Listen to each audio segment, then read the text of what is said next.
വിട്ടുമാറാത്ത body pain, നല്ലപോലെ ക്ഷീണമുണ്ട്, പക്ഷെ ഉറങ്ങാൻ കിടന്നാൽ ഉറക്കം വരുന്നില്ല. നമ്മൾ നന്നായി വർക്കൗട്ട് ചെയ്യുന്നുണ്ടെങ്കിലും നമ്മളുടെ സ്ട്രെങ്ത് കുറഞ്ഞുകൊണ്ടിരിക്കുന്നു. വർക്കൗട്ട് ചെയ്യുന്നതിന്റെ ഇടയ്ക്ക് ഡിസിനെസ് ഉണ്ടാകുന്നു. ഈ ഒരു 4 കാര്യങ്ങൾ നിങ്ങളുടെ ജീവിതത്തിലും ഉണ്ടെങ്കിൽ നിങ്ങൾ ചെയ്യുന്ന വർക്കൗട്ടുകൾ നിങ്ങളുടെ ബോഡിക്ക് താങ്ങാൻ പറ്റുന്നതിനും മുകളിലാണ്. അല്ലെങ്കിൽ നിങ്ങളുടെ ലൈഫ് സ്റ്റൈലിന് പറ്റുന്ന തരത്തിലുള്ള വർക്കൗട്ട് പ്ലാൻ അല്ല നിങ്ങൾ ഫോളോ ചെയ്യുന്നത്. നിങ്ങളുടെ ലക്ഷ്യം ജനറൽ ഫിറ്റ്നസ് അല്ലെങ്കിൽ ഹെൽത്തി ലൈഫ് സ്റ്റൈൽ ആണെങ്കിൽ മിനിമം 8 റെപ്പിറ്റീഷൻ എങ്കിലും ചെയ്യാവുന്ന വെയിറ്റ് മാത്രമേ നിങ്ങൾ ചൂസ് ചെയ്യാവൂ. മസിൽ റിക്കവറി അല്ലെങ്കിൽ റീബിൽഡിംഗ് എന്ന് പറയുന്നത് ജിമ്മിലല്ല, മറിച്ച് നമ്മൾ റെസ്റ്റ് ചെയ്യുമ്പോഴും പ്രോപ്പർ ന്യൂട്രീഷൻ ബോഡിയിലേക്ക് ലഭിക്കുമ്പോഴുമാണ് നടക്കുന്നത്. ഈ ഒരു പ്രോപ്പർ റെസ്റ്റും പ്രോപ്പർ ന്യൂട്രീഷനും സ്പോർട്സിലുള്ളവർക്കല്ലാതെ എത്ര റിയൽ ലൈഫിലുള്ള ബിസി പേരൻസിനോ അല്ലെങ്കിൽ ബിസി ലൈഫ് സ്റ്റൈലുള്ള ആളുകൾക്കോ ഇത് ഫോളോ ചെയ്യാൻ പറ്റും.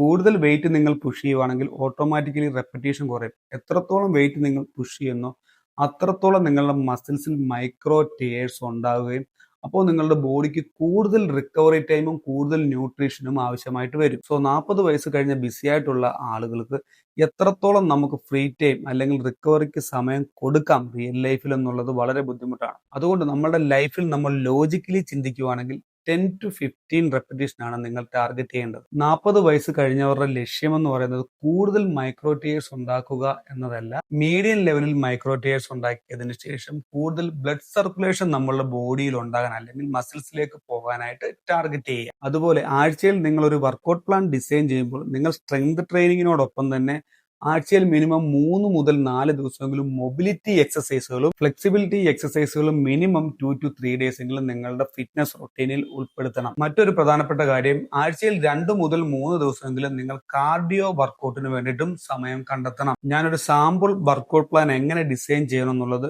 ഡിസ്ക്രിപ്ഷനിൽ ഇട്ടേക്കാം, അതുപോലെ സ്ക്രീനിലും കാണിക്കാം. നിങ്ങൾക്ക് വേണമെങ്കിൽ കയറി നോക്കാവുന്നതാണ്.